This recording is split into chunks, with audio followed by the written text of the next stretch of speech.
Nous allons donc voir un problème délicat auquel nous sommes tous confrontés un jour. Les pires épreuves de la vie, les pertes.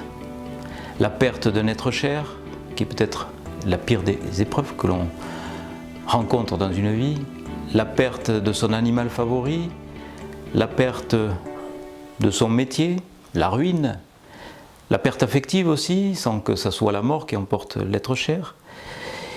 Et toutes ces épreuves, on doit les affronter, quoi qu'il en soit, plus ou moins bien. Donc, dans cet exposé, je vais vous présenter 3 clés pour vaincre ces pires épreuves de la vie. Mais avant tout, il faudrait expliquer ce qu'est la conscience analytique et la conscience intuitive. Conscience analytique cérébrale et conscience intuitive extracérébrale ou extraneuronale.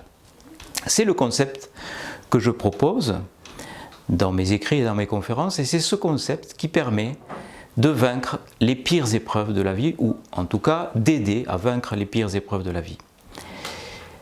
La conscience analytique cérébrale, c'est ce que les médecins appellent la conscience, puisqu'elle ne reconnaît pas du tout la conscience intuitive extraneuronale.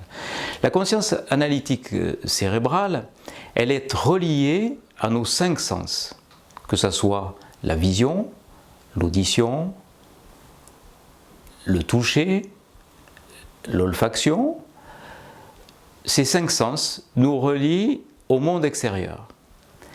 Et ce monde extérieur va nous permettre de nous situer à la fois dans l'espace mais aussi dans le temps. Et cette conscience analytique cérébrale va permettre aussi de nous dire que nous sommes nous-mêmes. Notre propre moi est exprimé par cette conscience analytique cérébrale qui est exclusivement matérielle. Alors en dehors de cette conscience analytique cérébrale, il existe une autre conscience que j'appelle la conscience intuitive extraneuronale, qui est en fait comme une espèce de nuage électronique qui est relié non pas à notre ordinateur mais à notre cerveau. Et cette conscience intuitive extraneuronale est reliée à toutes nos perceptions extrasensorielles. Perceptions extrasensorielles qui nous donnent des informations totalement différentes, bien sûr, de celles données par la conscience analytique, et c'est pour ça qu'elle est violemment rejetée par l'ensemble de la communauté scientifique, mais pourtant elle nous aide bien. Cette conscience intuitive extraneuronale nous relie à tout un champ d'informations qui sont aussi extraneuronaux. Par exemple, la conscience intuitive de nos défunts, puisque cette conscience intuitive reste éternelle. Conscience intuitive de nos défunts, qui nous donne soit des perceptions médiumniques, soit des perceptions qui sont plus ou moins délétères, comme les possessions par exemple. Elle nous relie aussi à un champ de conscience universel. C'est ce que Erwin Laszlo appelle les champs akashiques, ou Rupert Sheldrake appelle les champs morphogénétiques. C'est un ensemble d'informations qui est à notre disposition, et certains esprits peuvent les capter dans certaines conditions, certaines consciences intuitives extraneuronales. Conscience intuitive extraneuronale qui peut être aussi reliée à d'autres consciences intuitives extraneuronales, d'autres sujets vivants, c'est les phénomènes de télépathie. Et cette conscience intuitive extraneuronale, elle est aussi donc reliée à tout un champ d'informations en dehors du temps, ce qui nous permet d'avoir des visions à distance du présent. Dans le futur, c'est la précognition, ou dans le passé, c'est la rétrocognition. Toutes ces informations m'ont été données par les témoignages des gens qui ont vécu ces fameuses expériences de mort provisoire. Ces expériences au cours desquelles le cerveau ne fonctionnait plus, puisque 15 secondes après l'arrêt cardiaque, on a un électroencéphalogramme plat. On a une conscience analytique débranchée et on a accès à cette conscience intuitive. Alors, nous ne savons pas trop nous brancher, hélas, sur cette conscience intuitive, extraneuronale, parce que nous avons cette censure qui vient de notre mental, ce que les orientaux appellent le mental, c'est-à-dire la conscience analytique cérébrale. La conscience intuitive extraneuronale ne s'allume que dans certaines conditions. lorsque la conscience analytique cérébrale est au repos. Pour l'observateur, un sujet est conscient lorsqu'il ne bouge plus et lorsqu'il a les yeux fermés. La conscience analytique cérébrale est en veille. On observe ces personnes inconscientes dans certaines circonstances, pendant le sommeil. On l'observe aussi pendant les comas, on l'observe aussi pendant les anesthésies générales et on l'observe aussi pendant les arrêts cardiaques. On pourrait se dire que toutes ces personnes inconscientes ne reçoivent aucune information. Et pourtant, 35% des personnes qui dorment racontent des rêves au moment de leur réveil. Certaines parlent de voyages astraux. Et on s'aperçoit que pendant ces périodes de sommeil arrivent des informations, des intuitions, des prémonitions. Certains font des découvertes pendant les rêves. Tout ça parce que la conscience intuitive extraneuronale a reçu des informations et la conscience analytique qui filtre ces informations retient quelques-unes de ces informations. Mais la plupart du temps, les gens qui dorment ne se souviennent pas de leurs rêves, hélas, à moins de les loter tout de suite. La conscience analytique est aussi éteinte dans d'autres circonstances comme les comas. Et on s'aperçoit que dans 5% des cas, les comateux reçoivent des informations et peuvent se souvenir d'éléments probants qui se sont déroulés pendant qu'on les pensait profondément inconscients. Par exemple, un comateux est capable de voir dans certaines circonstances ce qui se passe autour de son corps et même à distance de son corps dans une salle d'attente sous le porche d'un hôpital comme j'en ai dans certains de mes témoignages. On peut aussi voir cette conscience intuitive s'allumer en période d'anesthésie générale. Pendant les anesthésies générales, certaines personnes, 2% des personnes, racontent ce qu'elles ont vu alors qu'elles se faisaient opérer. Elles sont capables de décrire non seulement leurs propres opérations, mais aussi ce qui se passe à distance de leur corps, par exemple dans un bloc opératoire adjacent. J'ai un témoignage personnel de ce genre-là. Alors certains de mes collègues me disent « mais comment ça se fait, toi, tous ces témoignages ?»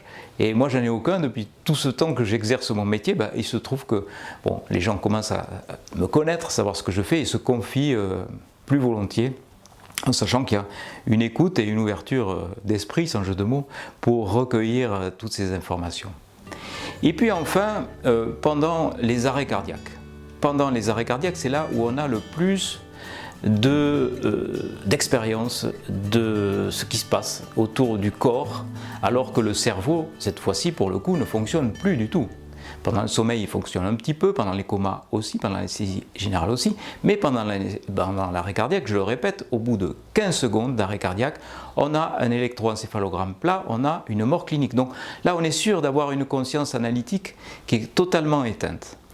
Et pourtant, dans ces cas-là, nous avons, chez les adultes, 18% de personnes qui racontent avoir vécu ces fameuses expériences, la sortie de corps, le voyage dans le tunnel, la rencontre avec les disparus et les défunts, et le retour dans le corps ensuite, avec cette expérience formidable qui restera pour toujours l'expérience la plus importante de toute une vie. C'est dire à quel point cette puissance de connexion avec la conscience intuitive extraneuronale est importante et elle peut chambouler toute une vie.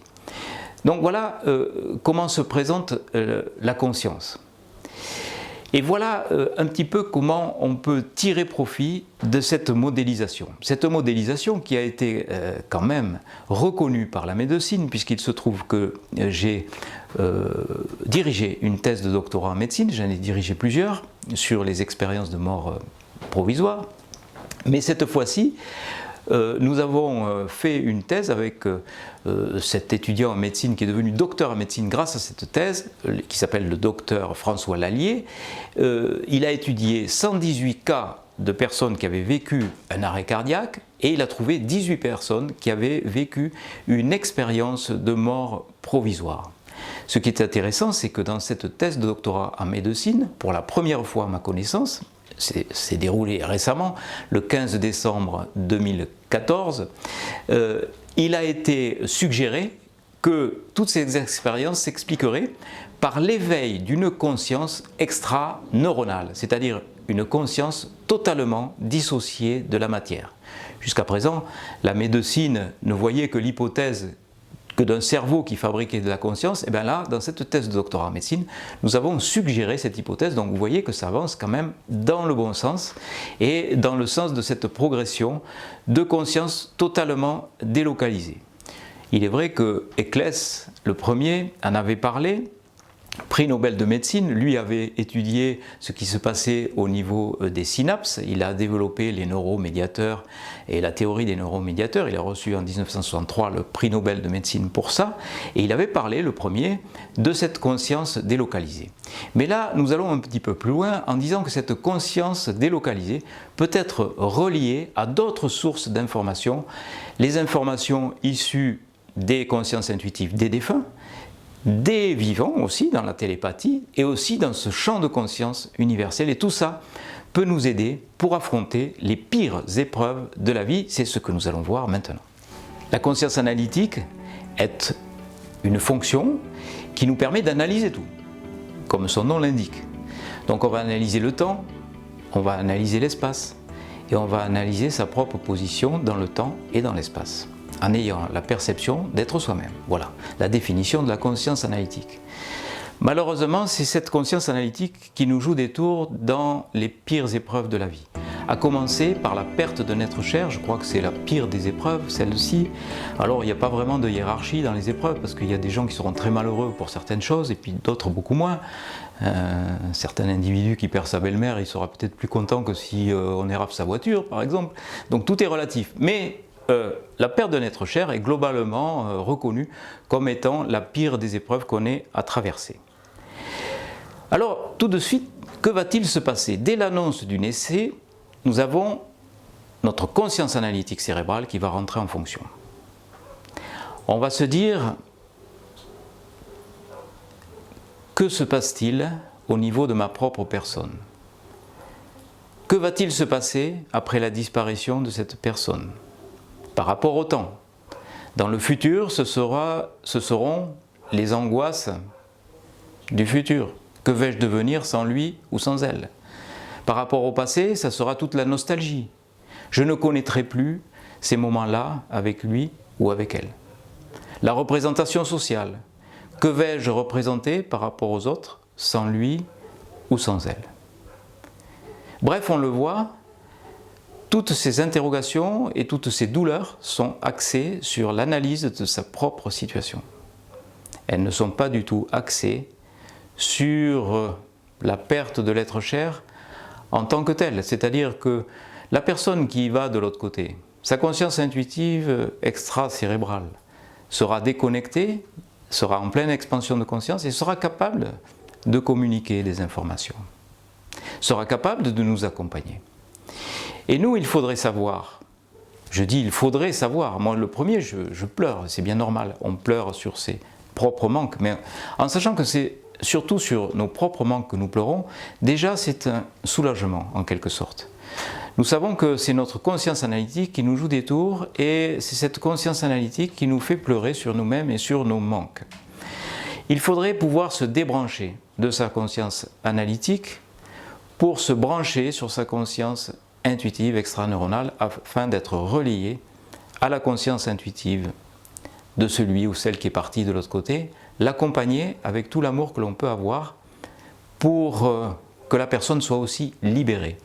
Car les expérienceurs nous le disent, quand ils sont sortis de leur corps, ils sont en pleine expansion de conscience, ils ont la conscience intuitive extraneuronale qui marche à fond, la conscience analytique qui est éteinte, ils sont dans un univers où ils ont l'omniscience, ils sont reliés donc à toutes les informations universelles, ils devinent, pour ceux qui reviennent, ce qui va se passer dans le futur, et ils aussi perçoivent en accéléré tous les éléments de leur vie. Mais ils ont quand même un regret ou un chagrin, tout au moins, de voir les personnes qu'ils ont quittées pleurer, de voir les manques qu'ils ont suscités. Alors il ne faut pas se culpabiliser de pleurer, mais il ne faut pas non plus que ça dure trop longtemps, parce que ça peut retenir l'entité, de notre vibration terrestre et ça peut empêcher de les libérer. Donc il faut accepter, malgré les drames, quelquefois lorsqu'il s'agit d'enfants en particulier, il faut savoir accepter ce qui est inexorable et ce qu'on ne peut pas changer. De toute façon, il faudrait pouvoir se brancher sur sa conscience intuitive et je vous dirai en fin d'exposé comment faire pour mieux se brancher sur sa conscience intuitive extraneuronale. C'était la première épreuve de la vie. Nous allons voir maintenant l'autre épreuve de la vie qui est la perte d'un animal. La perte d'un animal, c'est aussi la conscience analytique qui va être tout de suite sollicitée. On va avoir peur de perdre son animal avant qu'il soit mort, même tant on lui donne d'affection et tant il nous rend cette affection. Donc, c'est toujours pareil, le passé, le présent et le futur, et on peut se dire, mais oui, les animaux, c'est pas comme les humains, ils n'ont pas d'âme, les animaux.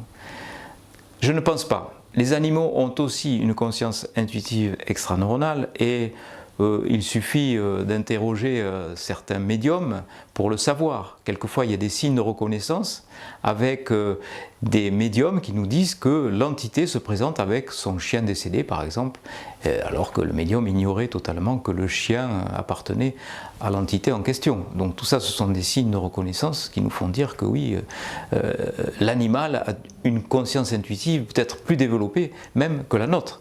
La conscience analytique des animaux est pratiquement réduite à néant. Par contre, la conscience intuitive est très forte. Les animaux sont comme certains enfants avec une conscience intuitive très développée. Les enfants se souviennent de leur vie antérieure, souvent jusqu'à l'âge de 7 ans. Ils ont la capacité de jouer avec des amis invisibles, ils sont médiums les enfants. Ils ont cette intuition-là, donc là aussi il ne faut pas les gronder parce qu'ils voient passer des gens ou qu'ils jouent avec des amis invisibles. Il faut dire que ce sont des choses qui arrivent et on comprend, nous adultes on ne les voit pas, mais voilà, il faut savoir parler aux enfants aussi. Et ces animaux, eh bien, ils ont la perception des choses. Ils ont l'intuition des choses. D'ailleurs, dans les vestiges du tsunami, il n'y avait pratiquement aucun cadavre d'animaux parce qu'ils étaient tous partis, ils avaient senti cette tragédie qui arrivait avant. Il y a aussi l'histoire de ce célèbre chat, Oscar, qui venait sur le lit des patients qui allaient mourir bientôt dans un institut, à tel point qu'il déjouait même les pronostics des meilleurs médecins, il ne se trompait jamais. Bon, il est sûr que la personne qui voyait arriver ce chat sur son lit, c'était pas très encourageant, mais enfin, lui, il ne se trompait pas. Donc, on a cette possibilité d'avoir cette connexion aussi avec la conscience intuitive de l'animal lorsqu'il part de l'autre côté.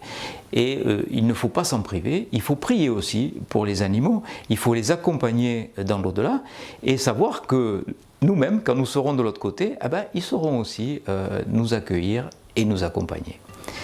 Il y a aussi d'autres tragédies qui peuvent arriver dans la vie. La tragédie, c'est souvent la perte. On le voit, c'est souvent le deuil. Ça peut être la perte affective sans qu'il y ait forcément un décès. Et là, lorsque nous avons le conjoint qui part, ou un parent proche du premier degré qui s'en va et qui nous quitte, on est très malheureux. Parce qu'on est branché sur la conscience analytique. Toujours pareil par rapport au passé et au futur, je n'y reviens pas, mais aussi en plus par la représentation que l'on va avoir par rapport aux autres. Et ça, c'est notre conscience analytique. Que vais-je représenter par rapport aux autres avec cette perte? Autrement dit, pour aller plus simplement aux choses, de quoi je vais avoir l'air, quoi. Il m'a trompé, il est parti, quelquefois avec mon meilleur ami, voilà. Voilà. C'est ce genre d'attitude qui va nous pousser à être malheureux. Donc la conscience analytique va être bloquée, et va être, sollicitée. La conscience intuitive va être bloquée. Et la conscience intuitive demandera à être en expansion, en faisant taire toutes ces pathologies qui vont surgir, ces réactions pathologiques qui vont surgir pour la perte et qui vont nous rendre malheureux. Je dis pathologie, le mot n'est pas trop fort, parce que tout ça va nous pousser vers des solutions qui vont essayer de remplir cette vacuité. On va vouloir s'échapper, on va vouloir travailler plus, on va vouloir gagner plus d'argent pour combler ce manque, on va vouloir quelquefois s'enfuir physiquement, changer de lieu géographique, ça ne change absolument rien, ou s'enfuir par différentes addictions, le sexe, la drogue, le jeu, enfin toutes les addictions, les mauvaises choses. C'est pour ça que je dis que ça peut devenir pathologique. Et puis surtout, on va pouvoir cultiver une colère, une peur, une haine, et il va falloir pardonner. Il va falloir pardonner à celui qui est parti et qui vous a quitté, celui ou celle qui est parti. Il va falloir pardonner aussi au meilleur ami qui vous a piqué votre femme, ou voilà, ce genre de choses. Le pardon, ça ne peut être actionné que par la conscience intuitive, parce qu'il n'y a pas de logique dans le pardon. Il y en a une, mais elle est trop difficile à comprendre. C'est-à-dire que si on ne pardonne pas, on va être soi-même de plus en plus malheureux. Mais ce n'est pas cette logique-là qu'il va falloir actionner, c'est la logique de la conscience intuitive extraneuronale, c'est-à-dire couper tout ce qui est analyse. Réaliser un véritable égocide, tuer l'ego en quelque sorte. C'est un petit peu exagéré comme mot, parce qu'il faut toujours qu'on ait un petit peu d'ego, évidemment, mais il va falloir quand même essayer de couper tout ça pour pouvoir avoir une autre perception de la vie, une autre perception de celui ou celle qui vous a quitté. Et là, il n'y a que la conscience intuitive qui peut rendre service. Autre pire épreuve dans une vie, c'est la perte de son métier et c'est la ruine. On peut mettre ça à la fin parce que finalement c'est le moins grave, et puis on peut se dire que ce sont des choses qui sont réversibles, effectivement. Mais au moment où on vit ces époques-là, eh bien, on est très malheureux parce qu'on est dans la conscience analytique. La représentation sociale, la nostalgie et l'angoisse du futur, tout ça c'est l'analyse, il faut couper tout ça. Ça n'existe plus. Être relié à la conscience intuitive, être relié aux forces cosmiques et telluriques, se dire qu'on va recevoir des informations, que c'est notre chemin, que peut-être qu'on l'a choisi quand on était dans une autre dimension. Il y a certaines théories qui disent ça, et je suis assez partisan de celle-là, dire que les pires épreuves que l'on vit, peut-être qu'on se les ait choisies pour grandir spirituellement, parce qu'il est évident que plus on vit des épreuves et plus on grandit spirituellement.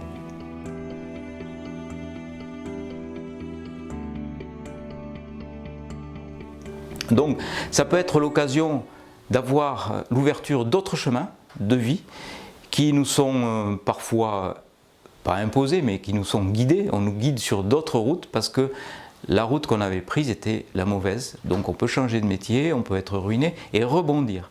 Et tout ça, ça ne peut pas se faire dans la conscience analytique, parce que si on est dans la conscience analytique, on va être forcément à nouveau dans la colère, dans la haine, dans la peur, et tout ça, c'est la spirale infernale qui va vous conduire dans une situation où vous ne vous sortirez jamais.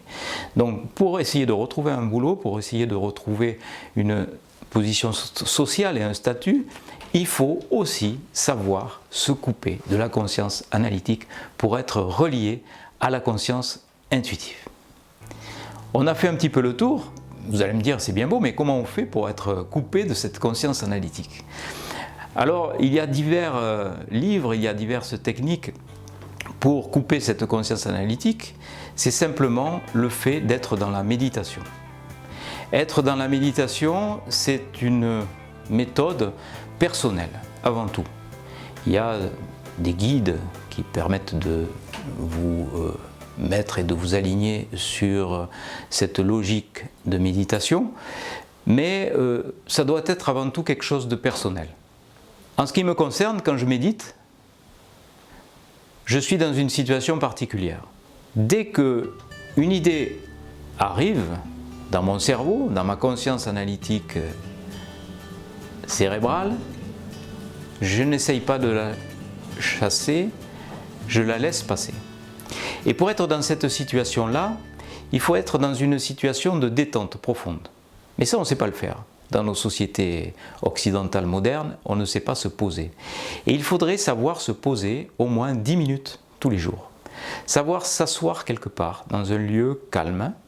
Pour les gens ensuite qui sont entraînés, ils peuvent méditer partout, même dans le métro. Et vous en verrez sûrement, on en voit de plus en plus, parce qu'il y a de plus en plus de gens éveillés. Donc on a l'impression que les gens sont dans la lune, ou que sais-je encore, que ce sont des gens sous-développés quelquefois, alors que pas du tout, ce sont des gens qui sont en méditation. On est posé quelque part en position assise ou debout, mais on est posé complètement avec une conscience analytique qui est au repos. Pour arriver à être dans cette situation, il faudrait abaisser notre activité électrique cérébrale en dessous de 21 Hz. 21 Hz, c'est la fréquence électrique de notre cerveau lorsque on parle ou lorsqu'on écoute. Là, vous m'écoutez, vous êtes à 21 Hz. Si vous êtes en dessous de cette fréquence, vous allez être en état de méditation. Cet état de méditation est aussi retrouvé dans l'état hypnotique.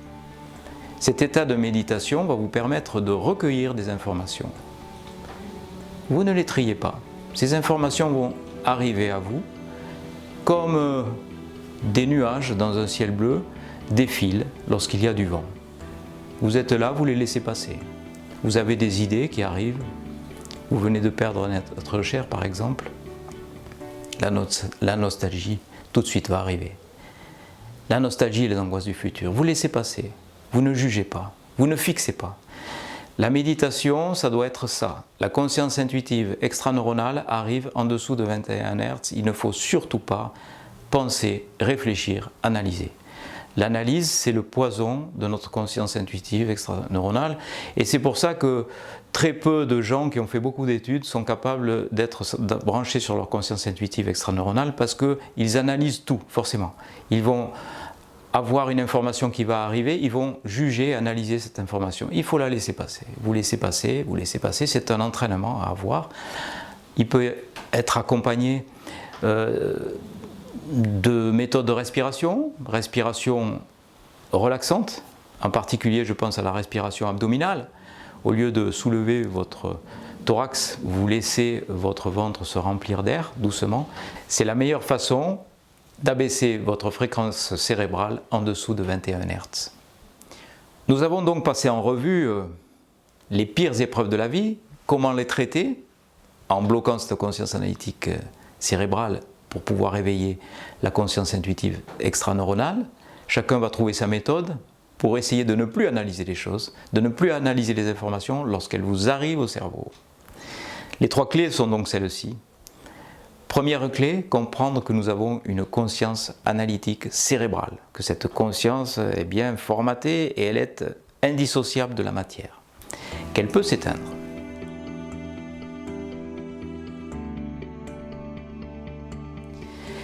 Conscience intuitive extraneuronale, c'est la deuxième clé qui nous permet d'être connectés aux différentes informations qui nous sont données par les défunts, par les consciences universelles et aussi quelquefois par des consciences intuitives de personnes vivantes, c'est la télépathie.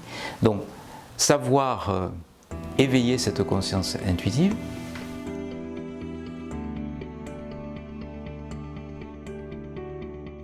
Troisième clé, c'est la façon d'y parvenir. Ce sont les méthodes de méditation.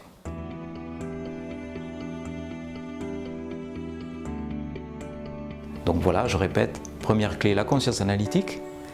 Deuxième clé, la conscience intuitive à éveiller le plus possible. Et troisième clé, savoir éveiller cette conscience intuitive par des méthodes de méditation. Il ne vous reste plus maintenant qu'à travailler et à méditer. À bientôt.